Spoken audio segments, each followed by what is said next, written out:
why is central government spending so much of money in power sector? Why is state government spending so much of money in power sector? Why is United Nations investing so much in energy sector? Why are we all working in energy sector? Because this is a basic necessity. Right. ये कोई basic necessity To है, ensure power that to we hold develop the the power, nation right? also, to develop the nation also, and citizens to facilitate their. Wonderful, very nice, that's great. Basic necessity. Basic necessity. अगर आपको एक island पे छोड़ दिया जाए अकेले, national geographic, discovery channel, तो हमें सबसे बचपन से बताया क्या गया है, रोटी कपड़ा मकान, बेसिक नेसेसिटी। लेकिन अगर आइलैंड पे छोड़ दिया जाए तो सबसे पहले हम ढूंढेंगे खाना, रोटी। लेकिन सेकेंड चीज जो हम ढूंढते हैं वो कपड़ा मकान नहीं है, वो फायर है, एनर्जी। सो जो बेसिक नेसेसिटी की डेफिनेशन है वही इंप्रूव करने की जरूरत है। इट इज रोटी, ऊर्जा, कपड़ा मकान। So urja is the basic necessity of life. So जिस तरह से कॉन्स्टिट्यूशन में राइट टू एजुकेशन इंपॉर्टेंट है, राइट टू लाइफ इंपॉर्टेंट है, right to free speech important है, similarly right to energy is also equally important and it should become fundamental right in all the constitution of the world. So 2015 में after working for so long in the energy sector, so हमारी firm 1984 से काम कर रही है, फिर मैं 2003 से एनर्जी सेक्टर में काम कर रहा हूं। सो हमने कहा society has given us a lot, but what have we given to back to the society, that was the question. So अगर आप एक देखिए, दिल्ली यूनिवर्सिटी में जो फीस थी वो 600 रुपए थी एक सेमेस्टर की। जो किराया था हडसन लाइन जहां रहता था ना, वो 8000 रुपए था। आप 6 महीने की फीस और 1 महीने का 8000 का किराया। So it is not because of my money that professors were being paid और the institution was earning, it was because of the society's money. हम सबका टैक्स पेयर्स का मनी जो है, because of that we were moving forward. So we said that society has given us a lot, what have we given back to the society, that was the question. So it would have been very easy for us to identify a problem and then start resolving it. So हमने कहा एक काम करते हैं, छोटी छोटी problem नहीं ढूंढते, let us identify the biggest challenge in the world in energy sector and start resolving it. अब वो आसान होता है कि सारे लॉ ऑफिसर्स बैठ जाते हैं और डिस्कस कर लेते हैं, ये सबसे बड़ी चैलेंज है। तो हम क्या सोचते थे 2015 के पहले कि सबसे बड़ी चैलेंज तो AT&C लॉसेस है। फिर सोचते थे कि poor financial conditions of discom is big challenge, और क्या चैलेंज है बड़ा। इस तरह की चीजें हमारे मन में हमेशा रहती थी। हमने कहा इंस्टेड ऑफ वी डिसाइडिंग कि which is the biggest challenge in the world in energy sector, let us call experts and let them decide. So India habitat हैबिटेट सेंटर में कॉन्फ्रेंस कराई जिसका नाम था टीला इंटरनेशनल कॉन्फ्रेंस ऑन एनर्जी, और पूरे वर्ल्ड से, यूरोपियन यूनियन से, ऑस्ट्रेलिया से, चाइना से, नॉर्थ अमेरिका से एक्सपर्ट्स को बुलाया, प्रोफेसर्स को भी बुलाया। फिर उसके बाद generation, transmission companies, regulators, appellate tribunal of electricity के जजेस सबको बुलाया और एक्सपर्ट्स को बुलाया और उनको बोला कि सर आपका काम यह है पूरे दिन में to identify biggest challenge in the world in power sector और एनर्जी सेक्टर। 5 बजे शाम को we were surprised and shocked actually. और वो शौक ये था, उन्होंने कहा कि जो जो आप सोच रहे हैं, राज सिंह निरंजन जी, जो आप बता रहे हैं हमें किताब लिख लिख के कि भैया AT&C लॉसेस, ये सब नहीं है चैलेंज कुछ और है। और वो चैलेंज, फर्स्ट चैलेंज जो है वो है 1.2 billion people across the world do not have access to electricity. We are all blessed, light जल रही है और माइक से बात हो रही है, चाय पी रहे हैं, सब कुछ चल रहा है, but 1.2 billion people across the world do not have electricity. That is the first challenge. और उन्होंने ये बोला कि एक नहीं है चैलेंज, 3 है, और 3 में से कौन सा नंबर 1 है ये भी नहीं पता है हमें। सो सेकेंड चैलेंज उन्होंने ये बोला कि 3.2 billion people across the world do not have access to clean fuel to cook food. So mothers cook food using cow dung cake and wood. So हमारी दादी जो खाना बनाती थी वो कंधे और लकड़ी से बनाती थी, and while cooking food for us they are inhaling all the poisonous gases. कई बार हमें रोटी अच्छी लगती है चूल्हे की, बट रिमेंबर वो पॉइजनस गैसेस है, वो आदत पड़ गई है हमें, रोज रोज रोज खाते ना तो थोड़ा सा एक हैबिट हो जाता है कि अच्छा खाना वहां मिलेगा चूल्हे पे, but it is poisonous gases. Alright. Second, the child of 1 day to 10 years has no place to go, वो भी वहां बच्चा बैठा रहता है। सो आपने 2 जनरेशन की हेल्थ खराब कर दी। वर्ल्ड बैंक से, अच्छा एक चीज बताइए, 2 साल कोविड चला, कितने लोग पूरे वर्ल्ड में मरे कोविड से? 2 मिलियन या लेस देन 10 लाख लोग मरे होंगे। हर साल बिकॉज ऑफ एनर्जी प्रॉब्लम जो मैं बता रहा हूं 5 million people die, world bank report, compulsory. Third, if in India the per capita power consumption is 500 units to 1500 units per person per annum depending on which state you are living, then in North America and Europe the per capita power consumption is 15,000 to 30,000 per person per annum. Gap देखो इसको, 500 to 1500 and 15,000 to 30,000. This gap is called energy poverty. So जिस दिन ये conference में आखिरी में तो मेरी आंखें खुल गई, मैंने कहा कि क्या सपने में जी रहे थे हम लोग. हम सब की लाइफ का पर्पस यही है, टू रिजॉल्व दिस इशू.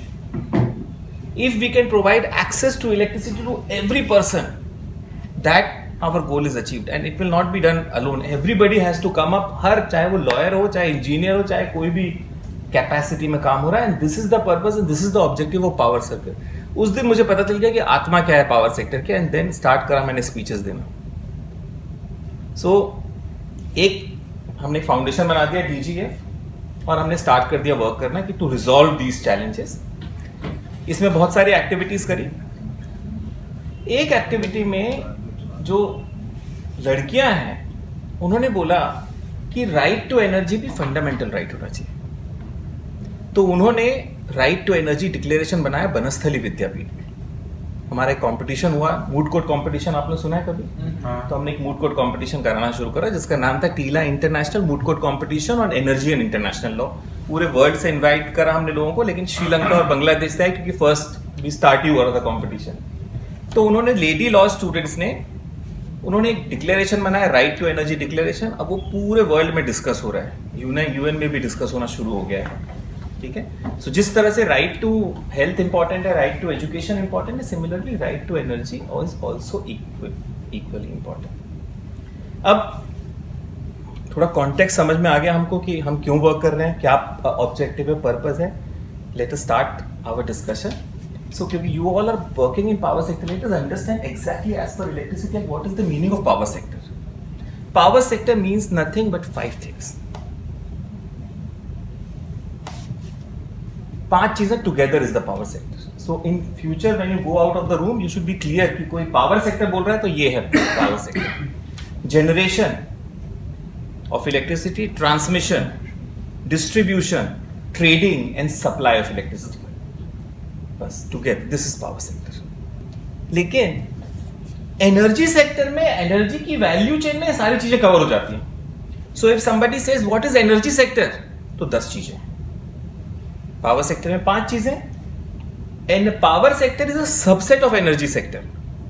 सो पहले क्या होता था, जब पावर सेक्टर को आप देखते थे ना तो आप आइसोलेशन में देखते थे. आप बोलते थे पावर सेक्टर, फिर बोलते थे आप ऑयल एंड गैस सेक्टर, फिर बोलते थे न्यूक्लियर एनर्जी सेक्टर, फिर आप coal sector. Everything was different actually. But now because of new technology power sector is integrated now with energy sector, and it is called, इसको word जो दिया गया है उसको बोलते हैं energy integration. So let us understand for once and for all. आज के बाद आपको बिल्कुल क्लियरिटी माइंड में होनी चाहिए कि एनर्जी सेक्टर क्या है. पावर सेक्टर आपको क्लियर हो गया एक बार में, मुझे पता है क्योंकि आप कंटिन्यूअसली वर्क कर रहे हैं पावर सेक्टर में. अब एनर्जी सेक्टर को भी हम बिल्कुल क्लियर कर लेते हैं क्योंकि अब आप पावर सेक्टर में नहीं वर्क कर रहे हैं, आप एनर्जी सेक्टर में वर्क कर रहे हैं. सो एनर्जी सेक्टर में 10 चीजें होती हैं. So it starts with energy fuels. First stage energy fuels में आपके होते हैं, कुछ फ्री होते हैं, कुछ there is cost to some fuel.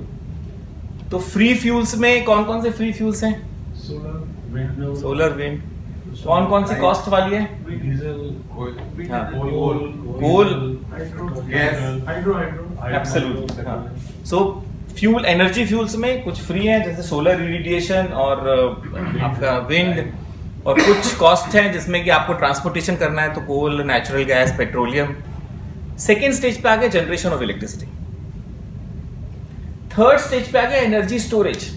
So energy storage 2 stages पे करी जाती है. या तो आप एनर्जी फ्यूल्स को सेव कर लेते हो, तो चाहे पेट्रोलियम, नेचुरल गैस, बायोमास, बेगासे जो भी है आपका वो स्टोर कर लिया, या आप इलेक्ट्रिसिटी जनरेट करके उसको हाइड्रोजन एनर्जी और बेस बैटरी एनर्जी स्टोरेज और भी बहुत सारी टेक्नोलॉजीज हैं उनमें आप स्टोर कर लेते हो. तो third is energy storage. Fourth is transmission, distribution, trading, supply. उसके बाद charge point operators. 8th charge point operator. सो इंडिया में भी कोई रिसर्च नहीं हुई है, यूएसए में रिसर्च हुई कि इफ फॉर एग्जांपल सारी व्हीकल्स को हम इलेक्ट्रिक व्हीकल कर दें, because it is the need of the hour कि सारी व्हीकल्स इलेक्ट्रिक व्हीकल, तो कितनी एडिशनल इलेक्ट्रिसिटी रिक्वायर्ड है। तो उनको पता चला कि 48% additional electricity USA has to generate to make everything 100% electric vehicles. So India में भी आप ये मान लो। सो अब फ्यूचर में नेक्स्ट 10 years में धीरे धीरे सारे पेट्रोल पंप्स वैनिश हो जाएंगे। तो we have 75,000 petrol pumps in India, धीरे धीरे वैनिश होते जाएंगे और 1,50,000 चार्जिंग स्टेशंस लग जाएंगे। सो जो चार्जिंग स्टेशंस को ऑपरेट करता है उसको बोलते हैं charge point operators. Nobody is stopping Delhi Transco from becoming a charge point operators. आपके पास क्वालिफाइड मैन पावर है, आपके पास इंफ्रास्ट्रक्चर है, आपको पता है इलेक्ट्रिकल इंजीनियर्स इतने सारे हैं, टेक्नोलॉजी है, lot of things. So everybody can become charge point operator. It is a D-licensed activity. Alright, अब चार्ज पॉइंट ऑपरेटर्स के बाद प्रोज्यूमर्स। So I am not calling consumers, I am calling prosumers, 9th element of energy sector. ठीक है? So everybody becomes producer and consumer. So अगर आपके घर में अगर सोलर पैनल है तो आप प्रोड्यूसर भी हो, आप कंज्यूमर भी हो।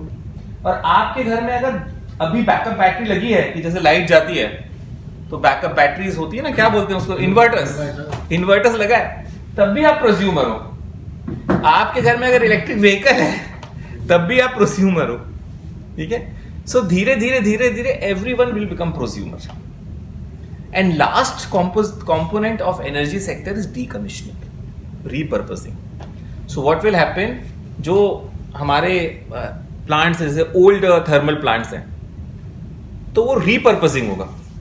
उन्हीं प्लांट्स में या तो बैटरी स्टोरेज का सिस्टम लग जाएगा, या उन्हीं प्लांट्स में आपका सोलर लग जाएगा, या उन्हीं प्लांट्स में कोई और एक्टिविटी जो हाइड्रोजन एनर्जी जनरेशन की कैपेसिटी लग जाएगी।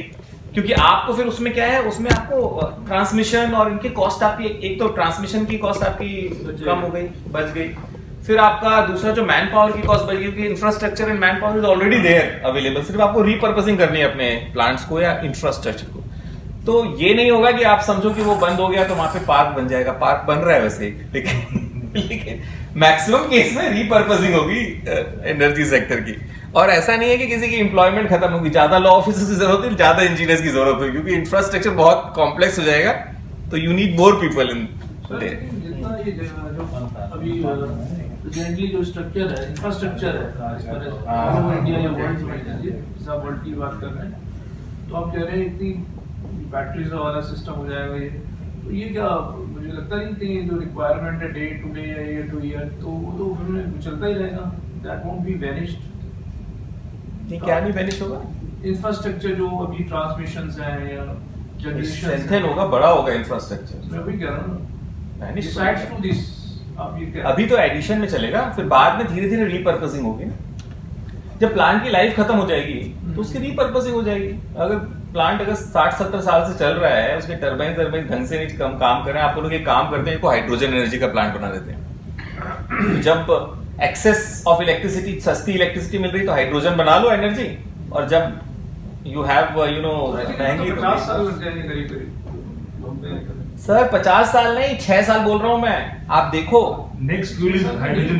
हाँ। Next fuel is ठीक hydrogen. है, लेकिन जो आज जो इंफ्रास्ट्रक्चर अवेलेबल है, जो ट्रांसमिशन लाइंस हैं या जो जनरेशन आप बता रहे हैं, उसके लिए डिस्ट्रीब्यूशन जनरेशन तो ठीक है, वो चेंज हो जाएगा, लेकिन ट्रांसमिशन लाइंस इतनी हैं और थ्रू आउट इंडिया, तो दैट वोंट वर्क आपके सामने। रेवोल्यूशन चल रहा है इंडिया में, तो आपके सामने तो ये खत्म हो जाएगा। 2030 खत्म नहीं हो जाएगा। आप देखोगे मैसिव। आप एक चीज बोलो ना, आप कहां से बिलोंग करते हो? कार है आपके पास, हाँ जी, आप हाईवेज पे चलते हो, आप देख रहे हो डिफरेंस? बिल्कुल देख रहे हैं। सेम चीज हो रही है, वो दिख नहीं रहा है। इलेक्ट्रॉन्स देख नहीं सकते ना, और भी चैलेंज है। तो इलेक्ट्रॉन्स जो है हमारे, वेदर इट इज सर्विस और अ कमोडिटी। चलो और बेसिक्स अपन डिस्कस करते हैं, क्योंकि आप लॉ बैकग्राउंड से हो ना, इंजीनियरिंग बैकग्राउंड से दूसरा डिस्कशन हो जाता है। सो 11,000 पावर इंजीनियर्स के साथ डिस्कस कर चुका हूं मैं, और चाहे CBIP हो, चाहे नेशनल पावर ट्रेनिंग इंस्टीट्यूट हो, चाहे नेशनल सोलर नाइस हो, national institute of solar energy हो, चाहे एनीवेयर अक्रॉस द वर्ल्ड। ठीक है, तो थोड़ा डिस्कशन मेरे को अलग अलग करना पड़ता है विद रिस्पेक्ट टू। तो इलेक्ट्रिसिटी इज अ कमोडिटी, क्योंकि कमोडिटी की आपने बात करी थी, और it is a service. Sir इसका क्या है, जो हम ये सोलर पे सर्विस है होते जा रहे हैं, इलेक्ट्रिक व्हीकल, इसका मेन जो है चार्जिंग पॉइंट बैटरी है। पेपर में आया चाहे गाड़ी हो चाहे सोलर सिस्टम, बैटरी है। तो उसके लिए हम क्या करें? नहीं, क्वेश्चन नहीं समझ में आया मुझे, कैसे मतलब क्या करना है उसमें? हम सर अवधेश जी पूछना चाह रहे हैं कि वो तपसी पान वो क्या हुआ? हाँ वो इम्पोर्टेंट क्वेश्चन है। हमारे दिमाग में तो वही जा रहा है। अर्शद वारसी, तापसी पन्नू और रति अग्निहोत्री अपने अपने लेवल से। तो ये हम डिस्कस करेंगे डिस्प्यूट रेजोल्यूशन में। अभी आएगा डिस्प्यूट रेजोल्यूशन। अभी हम बेसिक ग्राउंड वर्क बना रहे हैं कि भाई how constitution work and how electricity is integrated to the constitution of India. क्योंकि आज के डेट में अभी जो हाई ट्रांसमिशन लाइन जो डिस्ट्रीब्यूशन, अभी तक जो बल्ब होता था वो फूट गया। वो छोड़ो, आप ये बताओ सर, सर्विस है कि कमोडिटी है? Simple answer. दोनों ही होता है। हाँ दोनों है। Very nice. और किसी का? Wonderful, that's wonderful, correct answer is correct. दोनों है, लेकिन 1991 तक गवर्नमेंट ऑफ इंडिया इसको सर्विस भी नहीं मानती थी और कमोडिटी भी नहीं मानती थी। उनको क्या मानती थी? Welfare. So definition of government of India till 1991 was कि electricity is welfare, social service है ये, सबको पास, सबके पास मिलनी चाहिए। ठीक है? हाँ बोलो बोलो। बल्ब से जो उससे जो ऑक्सीजन होती थी वो ह्यूमन को लॉसेस कम होती थी। आज हम कहते हैं कि माता एक बच्चे के साथ चूल्हे पर रोटी बनाते हैं तो हम पॉइजन खाते हैं। आपकी बात से मैं एग्री करता हूं। नहीं, रोटी में पॉइजन नहीं है सर, जो धुआं निकलता है उससे पॉइजन। राइट। आपकी बात से मैं एग्री कर रहा हूँ। लेकिन ये जो एलईडी जब टूटती है, इससे जो गैस निकलेगी उसका हम क्या खाएंगे? सर पॉइंट वैलिड पॉइंट है सर इसका। ये भी तो सर अपने आप उससे बड़ा पॉइजन खाओ। आई थिंक मतलब चाहे सीएफएल क्यों आप ऑब्सोल्यूट हुआ सर? टॉकिंग अबाउट पहले डिस्पोजल ऑफ ऑब्सोल्यूट हुआ, सीएफएल से ऑब्सोल्यूट हुआ, तो वो भी इसी the same about the battery, जैसे जैन साहब ने कहा disposal of battery, disposal of batteries है, ये भी तो मटेरियल एंड ऑल दिस। इसको ऐसे लें सर, यहाँ पर इसको ऐसे लें, हम ठंडा पानी पीते हैं, राइट। एक घड़े का ठंडा पानी पीते हैं और घड़ा फूट गया तो वो मिट्टी की मिट्टी मिल गया। अगर एक फ्रिज है, अगर उसे हम डिस्ट्रॉय करते हैं, उससे जो ऑक्सीजन निकलती है, उससे जो सिल्वर कॉपर जो निकलती है, वो हमारे नेचर को और डिस्ट्रॉय करेगा कि बेनिफिट पहुंचाएगा? ये काम करेंगे ना अवधेश जी, एनवायरमेंटल लॉ डिस्कस कर लेंगे थोड़ी देर में। नहीं सर, उसमें है उसमें हाँ, बोलिए, आप बोल रहे गवर्नमेंट कैसे डिस्पोज करती है सब चीजें? अगर गवर्नमेंट ऑफ इंडिया ने डिफाइन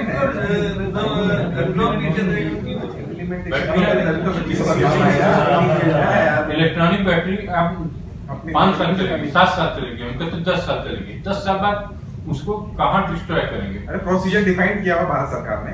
हाँ, अब उनको बताओ ना, जो गवर्नमेंट ने रूल्स बनाए, गवर्नमेंट ने रूल्स बनाए हैं, भारत सरकार के इतनी गाइडलाइंस आती हैं, पढ़ा करो यार। लेकिन वो एनफोर्स करना डिफिकल्ट है। आई एग्री कि एनफोर्समेंट वो नहीं अभी नए बने, नहीं बने। 2021-23 में तो बने हैं, सोलर पैनल्स के लिए भी रूल बने और बैटरी के भी रूल बने, सबके बने, मैनेजमेंट बने। तभी तो ईवी के लिए इतना वो चल रहा है। इसलिए तो मैंने उनको बोला एनवायरमेंटल लॉ, फिर अब नेक्स्ट स्टेज पे एनवायरमेंटल लॉ पढ़ लेंगे हम लोग, उसमें है सब कुछ जो आप बता रहे हो ना, पंच महाभूत है ना जो we'll discuss environmental law in between, ठीक है? Let us focus on अभी energy electricity laws and energy पे ही फोकस करते हैं, एनवायरमेंटल देखेंगे नेक्स्ट ट्रेनिंग सेशन में। all right, so power sector clear हो गया, डिफाइन हो गया आपको ये भी क्लियर हो गया एनर्जी सेक्टर क्या है, क्लियर एकदम आज से माइंड में बिल्कुल क्लियर हो गया। As a law officer you can work anywhere, so your when you have experience of 10 years 20 years now you can work in energy sector anywhere with this experience। और आज की और परसों की मेरी क्लास के बाद then you will have that capacity and confidence to understand, आपको समझ में आएगा कि क्या हो रहा है वर्ल्ड में, ठीक है? अब हम आते हैं कि कमोडिटी और इसकी बात है। So as people working in power sector we should be very clear कि वेदर पावर इज कमोडिटी और सर्विस और बोथ, सो हम क्लियर हो गए कि 1991 के पहले कुछ भी नहीं था, ना कमोडिटी ना सर्विस। उसके बाद गवर्नमेंट ऑफ इंडिया ने चेंज करा, मॉडिफाई। उसके बाद बोला कि इलेक्ट्रिसिटी इज अ कमोडिटी, क्योंकि आप सेल करते हो, परचेज करते हो, मार्केट शुड डिटरमाइन की प्राइस है 1991 के। लेकिन 2003 के एक्ट के बाद बिल्कुल क्लियर कर दिया गया और डिवाइड कर दिया गया। पावर सेक्टर में generation, transmission, distribution, trading and supply of electricity 5 components है। Generation of electricity is neither commodity nor service, it is a manufacturing entity. So it is manufacturing electrons, first stage. Second stage transmission is only in service business, truck है वो। So point A से point B में transport करना है, और transport करने के लिए व्हीलिंग चार्जेस और ट्रांसमिशन चार्जेस, जो भी आप नाम बोले, अभी क्लियर कर लेंगे हम व्हीलिंग चार्जेस और ट्रांसमिशन चार्जेस में क्या डिफरेंस होता है, ठीक है। Third, distribution is transport business, it is transporting from one point two. आप सोचिए एक रिटेल ट्रांसपोर्ट बिजनेस है और एक होलसेल ट्रांसपोर्ट बिजनेस है, बस दोनों ट्रांसपोर्ट, बड़े ट्रक चल रहे हैं और ये छोटे वाले जो मिनी ट्रक्स वो चल रहे हैं। वो मोहल्लों में बचा रहा है, वो हाईवे से वहां तक बचा रहा है। हाँ, बस इतने डिफरेंस है, सही है। Supply of electricity and trading of electricity is in commodity business, so they are purchasing, सस्ती खरीद रहे हैं और महंगी बेच रहे हैं, या जो भी इक्वल प्राइस पे खरीद रहे हैं बेच रहे हैं, लेकिन फिर भी ट्रेडिंग मार्जिन ले रहे हैं बीच में, या जो भी चार्जेस ले रहे हैं। सो आज के बाद वी आर ऑल्सो क्लियर कि इलेक्ट्रिसिटी वॉज वेलफेयर टिल 1991। अब 2003 के बाद 5 जो कंपोनेंट्स है, generation is manufacturing of electrons, transmission and distribution is in service business, and supply and trading of electricity is in commodity business. So अगर कोई बोलता है पावर सेक्टर, तो आप बोलते दोनों है, आंसर करेक्ट, क्योंकि आप साथ में बोल रहे हो ना सब कुछ। लेकिन जैसे आपने अनबंडलिंग करी, तो आप ये नहीं बोल सकते कि हमारी company Transco is in a commodity business. No, it is not in commodity business, you are in service business only, that's it. अच्छा, इलेक्ट्रिसिटी इज ऑल्सो मोनोपोली, है ना। एक चीज बोलते हैं ना कि electricity is a monopoly. So अगर कुछ इंफ्रास्ट्रक्चर सेक्टर है, उसमें it is always important to keep monopoly, उसका पर्पस होता है, और पर्पस ये होता है कि फॉर एग्जांपल 10 लोग ऑफिस जा रहे हैं, इट इज नॉट एडवाइजेबल कि 10 लोगों के घर से ऑफिस के लिए एक रोड बनाई जाए, personal road. It will be wastage of tax payers money और सोसाइटीज मनी। सो हम लोग क्या करते हैं, जब इंफ्रास्ट्रक्चर प्रोजेक्ट्स होते हैं तो हम एक रोड बना देते हैं और बोलते हैं सब शेयर्ड यूज करेंगे, फिर बार बार अपना अपने घर से रोड बनाने की जरूरत नहीं है। अब उस रोड को हम बोलते हैं कि कोई और नहीं रोड बनाएगा, तो उसको वर्ड जो दिया जाता है मोनोपोली नहीं, उसको बोलते हैं natural monopoly. So power sector एक तरह से नेचुरल मोनोपोली है। Once you have laid down the infrastructure, it is very foolish कि आप 2, 3, 4 अब भूटान से लेकर के दादरी के पास तक एक ट्रांसमिशन लाइन बिछानी थी, और तला ट्रांसमिशन लाइन, महारानी बाग ना, पावर लिंक्स ट्रांसमिशन लाइन है, वो बिछानी थी। अब उन्होंने मेहनत करके अपना इन्वेस्टमेंट करके ताला से और भूटान से ट्रांसमिशन लाइन सेटअप कर दी। दूसरा हाइड्रो पावर आ रहा है प्लांट, क्या वो दूसरी ट्रांसमिशन लाइन यहाँ पे तगला है, उसी को स्ट्रेंथन करके या उसी को यूज करके शेयर्ड एसेट की तरह यूज कर ले, ज्यादा बेटर रहेगा, रात दिन कर ले, जो भी उसको मैकेनिज्म करना है। इट इज नॉट एडवाइजेबल कि 2000 करोड़ रुपए फिर से लगाए जाएं 20,000 करोड़, इसलिए उसको नेचुरल मोनोपोली डिक्लेयर कर दिया गया है। पर नेचुरल मोनोपोली के बहुत सारे चैलेंजेस होते हैं, ठीक है। और यूएसए में एक चैलेंज आया, चैलेंज ये आया कि जो डिस्कॉम्स होती थी यूएसए में, उन डिस्कॉम्स की ट्रांसमिशन लाइन भी होती थी ओनरशिप। सो जनरेटिंग कंपनी किसी और की है और डिस्ट्रीब्यूशन और ट्रांसमिशन लाइन एक बंदे की है। अगर फ्रेंडली जनरेटिंग कंपनी है तो ट्रांसमिशन चार्जेस वो कम करके दे देगा, और अनफ्रेंडली है तो वो हायर ट्रांसमिशन चार्जेस दे देगा। तो मोनोपोली के ये भी डिसएडवांटेज है।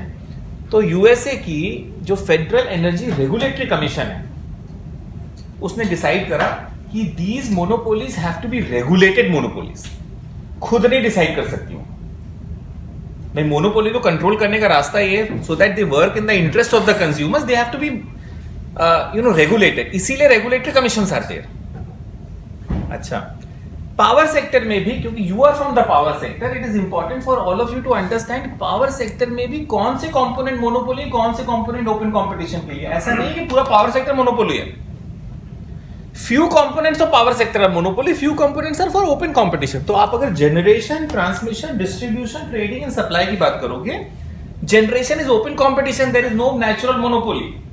किसी भी पर्सन को कभी भी कहीं भी अगर पावर प्लांट लगाना है, लगा सकता है, अलाउड है, open competition, market. Transmission of electricity is a monopoly, natural monopoly, क्योंकि एक इसको इंफ्रास्ट्रक्चर इन्वेस्टमेंट हैवी होता है, तो सब लोग नहीं लगा सकते हैं। उसके लिए आप लाइसेंस लो, एफर्ट्स करो, बहुत सारी चीजें आप करके फिर then you can set up a transmission line. Distribution is also a natural monopoly. Supply of electricity is open competition. There can be 10, 20, 30, 40, 50 suppliers. Trading of electricity also is open competition. There can be so many traders. So effectively natural monopoly सिर्फ दो चीजें हैं, transmission and distribution.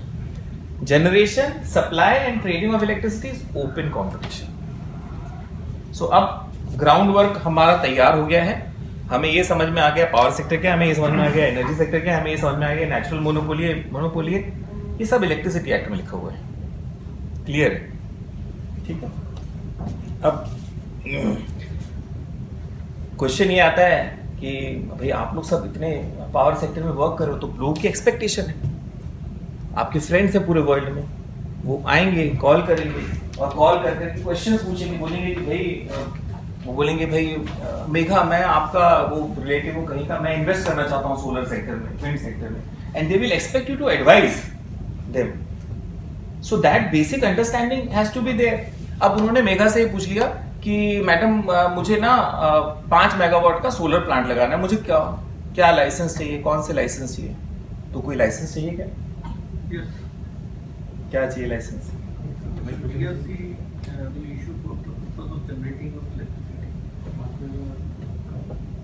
Licence की जरूरत नहीं था। नहीं है sir.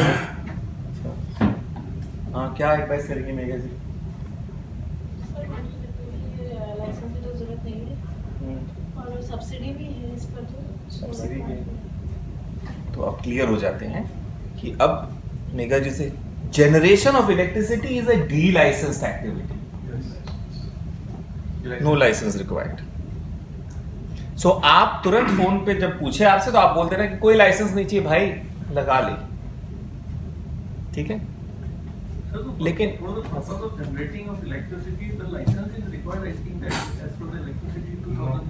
Section 7 of the electricity act says electricity is D licensed activity, generation is a delicensed activity, कोई लाइसेंस की जरूरत नहीं। 1910 में लाइसेंस की जरूरत थी। सो 1910 में फर्स्ट सिटी जिसमें इलेक्ट्रिफिकेशन अगर डिस्ट्रीब्यूशन हुआ था वो न्यूयॉर्क थी। सेकेंड सिटी जहां पे डिस्ट्रीब्यूशन ऑफ इलेक्ट्रिसिटी हुआ था that was London. Third city is in India which is Calcutta. So we were 1999 में कैलकाटा, मतलब ब्रिटिश एम्पायर का it was a jewel of British empire. So Calcutta is was the third city. CESC जो company है it is the India's oldest distribution company. मतलब पहले उसका कुछ और नाम था, स्मिथ एंड किल्नी, तो वो फिर उन्होंने टेक ओवर करके सीईएससी, अब सीईएससी हो गया है, बट वो सेम कंपनी चल रही है जो डिस्ट्रीब्यूट करती है। मतलब 100 साल उसको हो गए, कंप्लीट हो गए, सेंचुरी, ठीक है। तो अब इनको ये इश्यू आ रहा था कि जब भी वो इलेक्ट्रिसिटी की लाइंस लगाते थे तो शुरू में जो इलेक्ट्रिफिकेशन हुआ इंडिया में वो कोलार माइन सुना है आपने?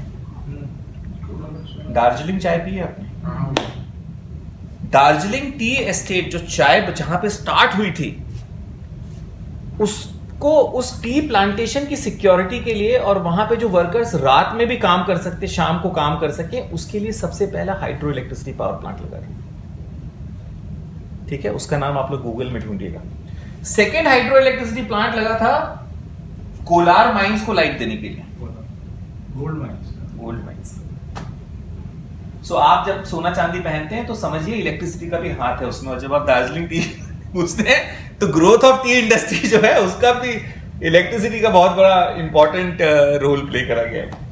अब इशू ये आया कि जब शहरों में बिजली कोई लगाने को तैयार नहीं था, नंबर 1, क्योंकि उनको डर लगता था कि बिजली क्या, उस समय की बात कर रहा हूँ मैं, 1905-10, तो पेपर में ऐड दिया जाता था कि आप बिजली अपने घर में लगाइए, सेफ है, और जो भी चीजें। लेकिन जैसे स्ट्रीट में गड्ढा खोदने जाते थे ना इलेक्ट्रिक वाले, तो मैसिव रेजिस्टेंस, जैसे आप लोग बोल रहे थे ना भी ROW में वहां पे बहुत सारे इलीगल ऑक्यूपेशन है, तो मैसिव रेजिस्टेंस होता। हमारे घर के सामने से बिजली के तार नहीं जाएंगे, नीचे से नहीं जाएंगे।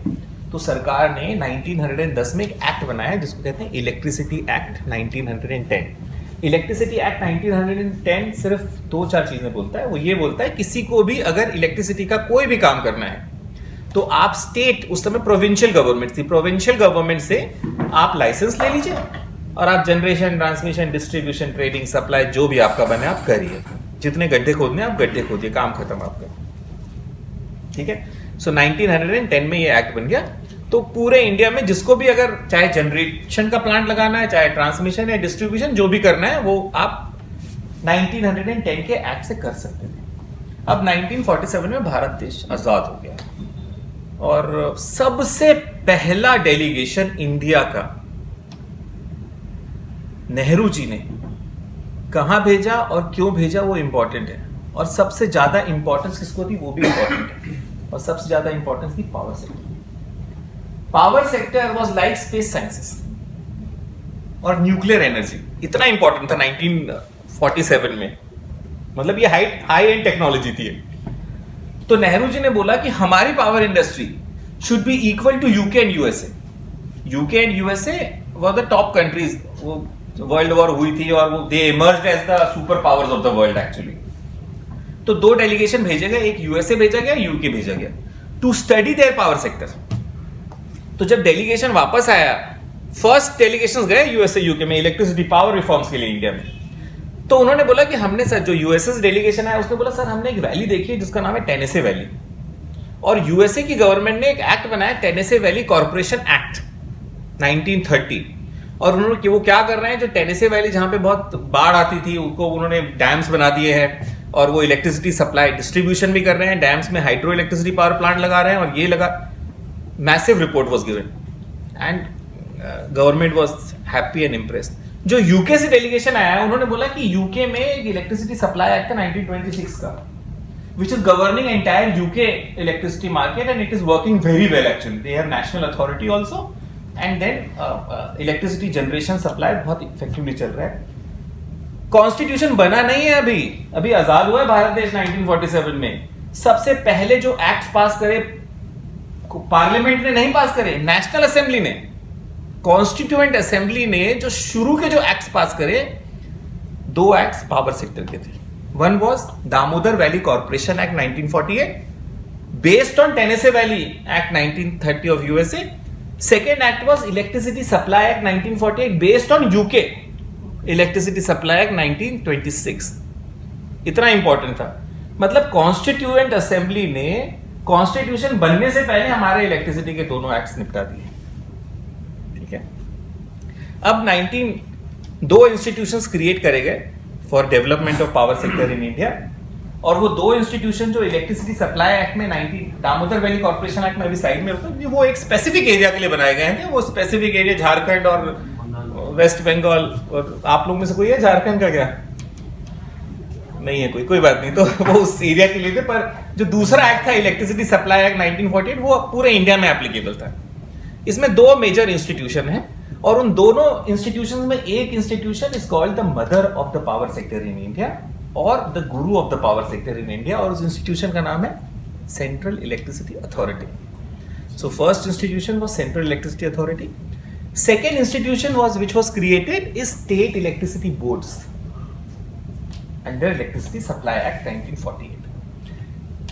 अब सीईए सेंट्रल लेवल पे, और जो आप पावर सेक्टर आज की तारीख में देख रहे हैं उसकी माँ और उसका गुरु दोनों ही सीईए। अब after 2003 there are lot of changes, we discuss those changes also, because generation की बात हो रही है, क्योंकि मैडम से, मेघा जी से पूछा गया है क्वेश्चन कि वो मैं जनरेशन करना चाहता हूँ, क्या मैं कर सकता हूँ?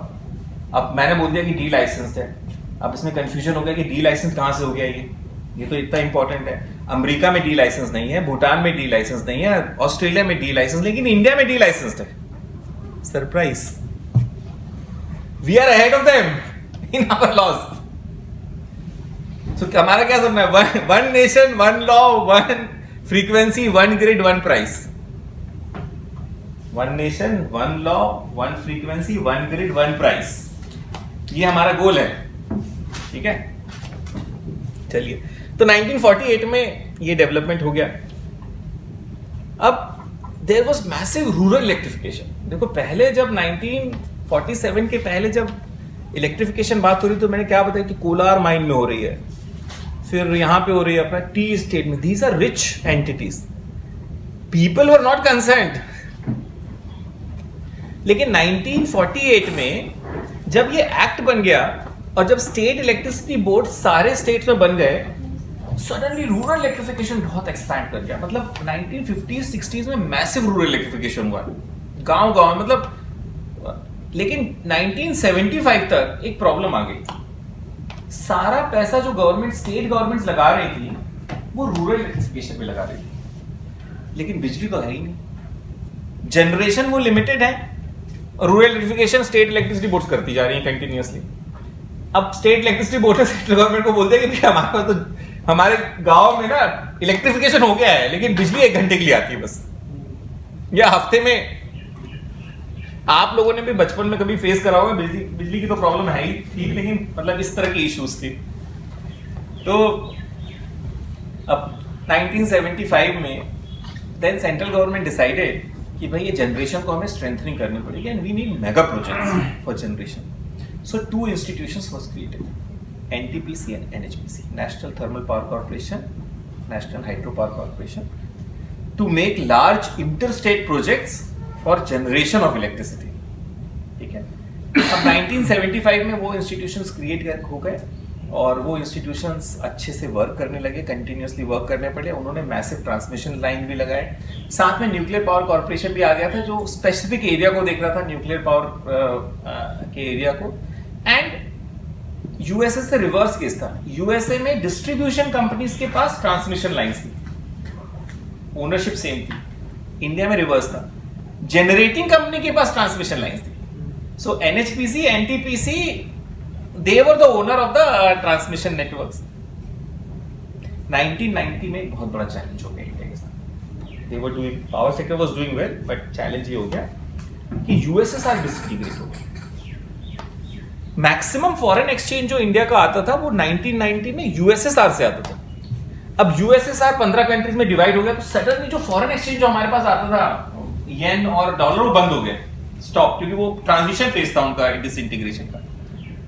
अब ये प्रॉब्लम तो हम झेल रहे थे। सडनली हमारे जो टॉप 2 जिनसे हम एनर्जी लेते थे, ऑयल एंड नेचुरल गैस लेते थे, वो दोनों कंट्रीज आपस में लड़ रही। और वो 2 कंट्रीज कौन सी थी? कुवैत और गल्फ वॉर जिसको बोलते हैं। अब यहां पे यूएसएसआर डिसइंटीग्रेट हो रहा है, वहां पे गल्फ वॉर चलने लगा, यहां से पैसे आना बंद हो गए। मैक्सिमम जो पैसा हमारा है वो इंपोर्ट, एनर्जी इंपोर्ट करने के लिए हम कुवैत और इराक को देते थे। अब वो 2 ही कंट्री लड़ रहे हैं जो नंबर 1 और नंबर 2 हमारे देने। पूरे वर्ल्ड में ऑयल की प्राइस 3 टाइम्स बढ़ गई। अब आप ट्रेजेडी सोचो, यहां पे यूएसएसआर खत्म हो गया, फॉरेन एक्सचेंज 0 यूएसएसआर से। दूसरा, जहां से हमारे लॉन्ग टर्म एग्रीमेंट्स थे, वो दोनों कंट्रीज आपस में फाइट करी, तो वहां से 0 ऑयल आना। तीसरा, किसी और सोर्स पे हम जा रहे हैं तो वो 3 टाइम्स प्राइस बढ़ गई। अब इस प्रॉब्लम को सॉल्व करने के लिए वो फर्स्ट नया क्राइसिस है Manmohan Singh. After that Manmohan Singh became the prime minister. That is why first time economist was introduced, reserve bank of India, कि भाई आप फाइनेंस मिनिस्टर बनिए और इंडिया को थोड़ा ठीक करिए। तो आईएमएफ के पास इंडिया गई for bail out package. IMF ने मना कर दिया। आईएमएफ ने बोला कि हम नहीं पैसे देंगे आपको unless and until you reform the power sector. तो 5 एरियाज बताए उन्होंने। सेकंड जो इंपॉर्टेंट एरिया था वो पावर सेक्टर का reform. That is how power sector reform started. So world bank called a meeting in Jaipur 1993 में। एक मीटिंग बुलाई जिसको बोलते हैं जयपुर कॉन्फ्रेंस, जहां पे पूरे इंडिया के पावर मिनिस्टर्स बैठे थे स्टेट्स के। एंड जयपुर कॉन्फ्रेंस में डिस्कस हुआ पावर सेक्टर रिफॉर्म्स कैसे करना है। पावर सेक्टर रिफॉर्म जब 1991-92 में बोल दिया था, जब डिस्कशंस शुरू हो रहे थे। उस डिस्कशन में ये आया कि सर आपको लेवल प्लेइंग फील्ड देनी पड़ेगी मुझे, तभी मैं इन्वेस्ट करूंगा आप में इंडिया में। इंडिया नीडेड इन्वेस्टमेंट, पैसा कैसे आएगा? एनरॉन ने बोला मैं इन्वेस्ट करने को तैयार हूं इंडिया में। I am happy to invest 6 projects of 1000 megawatts plus in India, अलग अलग सिटीज में। I will start with Maharashtra, Dabhol project, but I will invest in more cities. वो बात अलग है कि बाद में एनरॉन ही खत्म हो गया तो वो कहानी दूसरी चलेगी, लेकिन तो 1991 में एनरॉन ने बोला कि मेरे को लेवल प्लेइंग फील्ड चाहिए, तो सरकार ने बोला what is the meaning of level playing field, what do you want in level playing field? भाई जो हमारे पास है वही हम देंगे। तो लेवल प्लेइंग फील्ड के लिए उसने ये बोला, एक तो number 1, transmission should be segregated from generating company and distribution companies.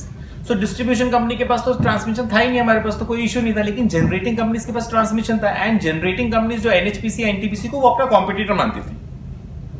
आप उस हिसाब से सोचिए ना, उस एंगल से देखिए उसको। तो गवर्नमेंट ने एक थर्ड कंपनी बना दी थी गवर्नमेंट ने 1988 में, जिसका नाम था नेशनल ट्रांसमिशन कॉर्पोरेशन लिमिटेड, एनटीसीटी, इस तरह से नाम था। और वो थोड़ा लिमिटेड काम, उसका पर्पस ये नहीं था कि वो पीजीसीआईएल बनेगी, उसका पर्पस कुछ और था। बहुत लिमिटेड ट्रांसमिशन लाइन जो नेशनल लेवल पे लगानी, इंटरस्टेट वो लगा दिए, उसके लिए फंडिंग एजेंसी टाइप की थी। उसको रिक्रिस्टाइन या चेंज करा गया, उसका नाम भी चेंज करा गया, क्योंकि एनटीपीसी से बड़ा सिमिलर नाम था तो चेंज करा गया, उसका नाम रखा गया PGCIL, power grid corporation of India, 1992। And all the transmission infrastructure of national hydro power corporation, national thermal power corporation and Neyveli lignite corporation और nuclear power corporation was transferred to PGCIL, power grid corporation of India. This is how PGCIL came into existence in 1992. क्यों? क्योंकि धबोल की वजह से उन्होंने बोला हमें level playing field चाहिए। लेवल प्लेइंग फील्ड के लिए क्या चाहिए? तो उनको 2 चीजें चाहिए थी। Number 1, tariff should be made by independent regulatory commission, number 1। दूसरा, transmission lines ownership, because transmission is a shared asset, वो किसी नई एंटिटी के पास होनी चाहिए, इंडिपेंडेंट एंटिटी के पास होनी चाहिए।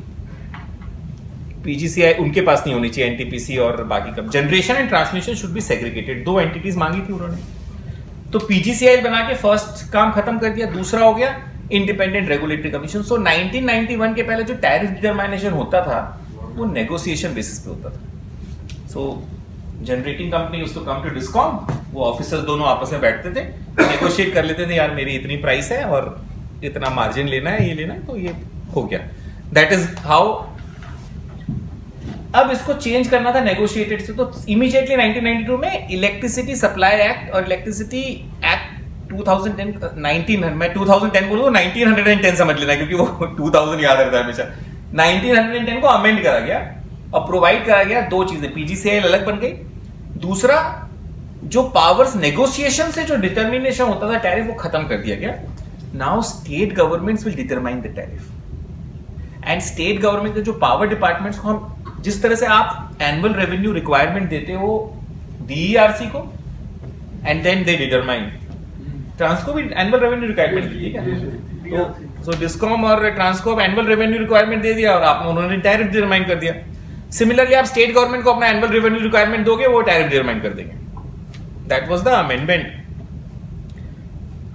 अब जयपुर जब कॉन्फ्रेंस हुई तो सम स्टेट्स बिकेम प्रोएक्टिव, जैसे उड़ीसा, उन्होंने बोला कि हमें रिफॉर्म करने, पावर सेक्टर रिफॉर्म्स, एंड तुरंत हमें करने रिफॉर्म्स, और हम 1994 में एक उड़ीसा इलेक्ट्रिसिटी रिफॉर्म्स। मैडम चाय का टाइम हो तो बताना। सर 11:10 पे नहीं, क्या टाइम हो रहा है अभी? 11:01। हाँ, तो मतलब जैसे आप मेरे को इशारा कर दें, क्योंकि मैं जब खो जाता हूँ ना बोलने में, तो फिर आप लोग भी बता देना कि सब चाय पीते हैं सर, ठीक है? ओके। तो उड़ीसा में चीफ मिनिस्टर, उन्होंने बोला हमें रिफॉर्म करनी है, और जब रिफॉर्म करने के लिए अमेंडमेंट एक्ट बनाया तो वहां पे थे लीगल हर्डल्स, और एक नहीं बहुत सारे लीगल हर्डल्स है। और लीगल हर्डल्स क्या थे? Constitutional legal hurdle. तो लेट अस डिस्कस कॉन्स्टिट्यूशन। अब 1948 में, 1947 में आजाद हुआ भारत देश, 1948 से कॉन्स्टिट्यूशन बनना शुरू हुआ। पहले उन्होंने सारे एक्ट्स बना लिए, बोला कॉन्स्टिट्यूएंट असेंबली की डिबेट चलती रहेगी, पहले एसेंशियल एक्ट्स हम अपने निपटा लेते हैं, तो वो बना के देश को आगे बढ़ाना शुरू कर दिया। जब कॉन्स्टिट्यूशन बन रहा था तो ये आप लोगों को पता होगा, लेकिन मैं फिर से रिवाइज कर देता हूँ। तो इनके पास एक बहुत इंपॉर्टेंट डिसीजन लेना था, और वो डिसीजन ये लेना था कि इंडिया एक यूनिटरी कंट्री रहेगी जहां पे सिर्फ एक गवर्नमेंट रहेगी जैसे चाइना, या it will become a country where there will be two sets of government, state level पे सेंट्रल लेवल पे। एक डिसीजन लेना था उनको। सो अल्टीमेटली ये डिसीजन लिया गया कि it will have two sets of government. So if you are in the state of UP, so two sets of government are protecting you, government of UP and government of India. आप हरियाणा में हो तो हरियाणा की government, government of India, दो governments आपको protect कर रहे हैं। तो ये डिसाइड करा गया। डिसाइड इसलिए करा गया क्योंकि there were local languages and local cultures. So Arunachal Pradesh का कल्चर आप कंपेयर केरला से नहीं कर सकते, या लद्दाख का कल्चर आप तमिलनाडु से नहीं कर सकते। There are different cultures, they have different local requirements. So it will decided there will be two sets of government, one will be local government and one will be national government। ये एक चीज तो अपनी clear हो गई। अब problem ये हुई कि अगर दोनों गवर्नमेंट्स अपनी पावर्स को लेके फाइट करेंगे तो उसका सॉल्यूशन क्या है, ये एक चैलेंज आया। अब उस चैलेंज का सॉल्यूशन निकाला गया कि एक काम करते हैं, क्लियर कर देते हैं, उनको एक लिस्ट बना के दे देते हैं दोनों को। भाई स्टेट गवर्नमेंट को अपनी लिस्ट दे देते हैं और सेंट्रल गवर्नमेंट को अपनी लिस्ट दे देते हैं। और अगर हम लोग को बनाना हो कॉन्स्टिट्यूशन तो हम लोग भी वैसे बनाएंगे क्योंकि वो डॉक्यूमेंट ही वैसे है, लॉजिकल है। अब उन्होंने डिवीजन इस तरह से करा कि जो भी चीज ऑफ लोकल इंपॉर्टेंस थी वो सब स्टेट लिस्ट में डाल दिया। तो शेड्यूल 7 में स्टेट लिस्ट है। लिस्ट 1 क्या है? Union list. और सेकेंड लिस्ट क्या है? सो फर्स्ट उन्होंने सेंट्रल लिस्ट, यूनियन लिस्ट बना लिया कि भैया जो भी नेशनल इंपॉर्टेंस की चीजें, आप ही सोच लीजिए कौन सी नेशनल इंपॉर्टेंस की चीजें, तो आपको समझ में आएगा यार एक्सटर्नल अफेयर्स तो एक के पास ही होना चाहिए, नेशनल के पास होना चाहिए, डिफेंस ऑफ इंडिया नेशनल के पास होना चाहिए। तो जो आप सोच सकते हो कि नेशनल इंपॉर्टेंस का, आप देखो कि वही सब लिखा है नेशनल इंपॉर्टेंस।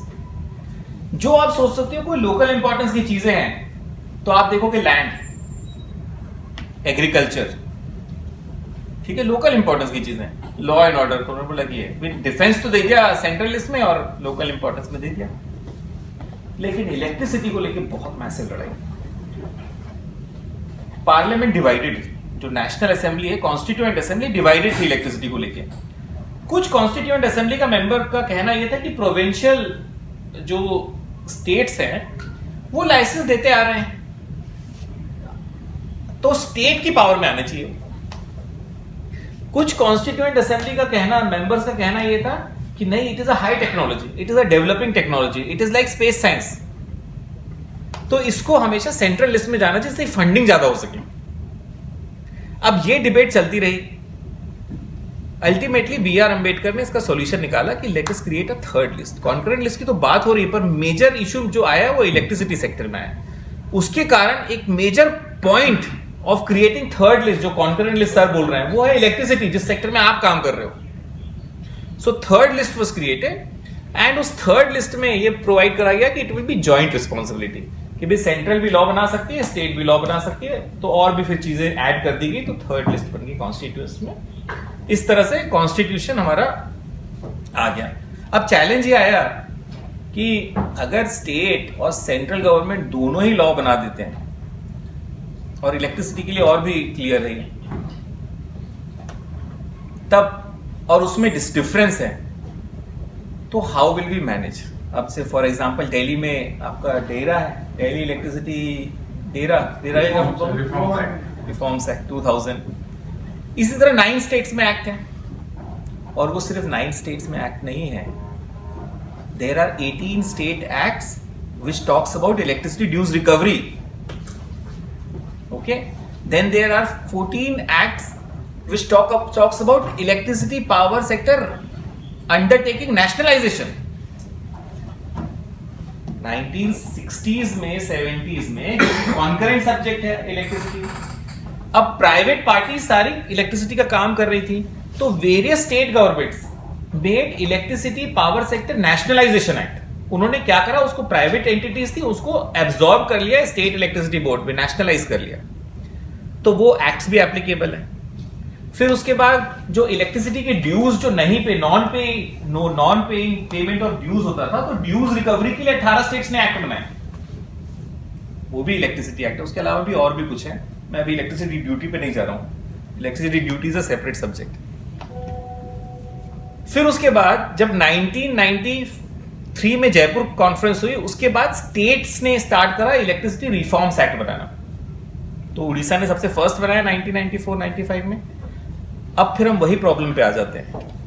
मैंने बोला था कि उड़ीसा बनाना चाहता था एक्ट, और उड़ीसा को बनाने में कॉन्स्टिट्यूशनल चैलेंज था, लेकिन वो क्या कॉन्स्टिट्यूशनल चैलेंज था? वो कॉन्स्टिट्यूशनल चैलेंज अराइज होता है कॉन्करेंट लिस्ट से, और वो कॉन्स्टिट्यूशनल चैलेंज इसलिए अराइज होता है कि कॉन्स्टिट्यूशन दो चीजें प्रोवाइड करता है।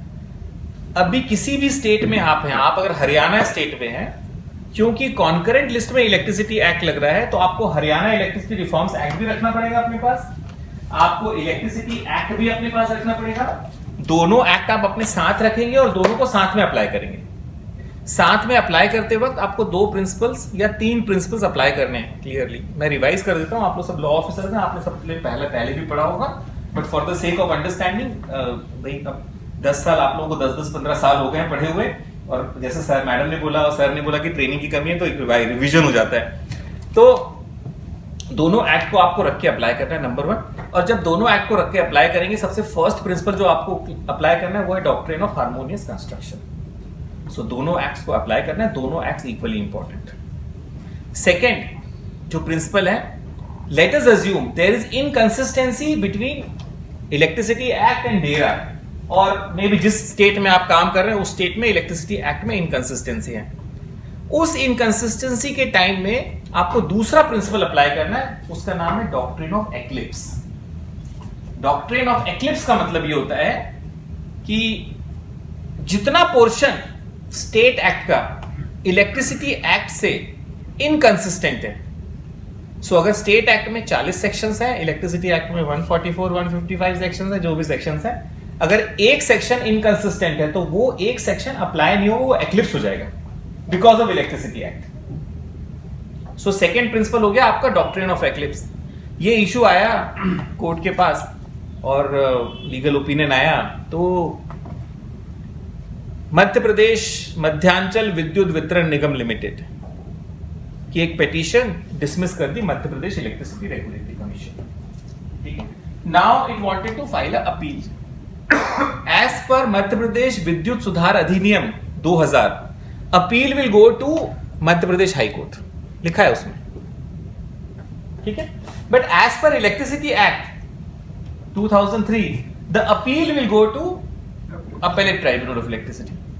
Now when they asked me opinion, I gave a opinion ki doctrine of eclipse will be applicable. Hence the provision in Madhya Pradesh Vidyut Sudhar Adhiniyam is inconsistent with the Electricity Act provision where it provides for appeal to appellate tribunal of electricity. However, keeping in view it is constitutional court, then also जो दूसरा constitution का provision है that will be applicable and it will override. Hence appeal will go to APTEL. और ये we can have the, so with this after 5-10 minutes we'll discuss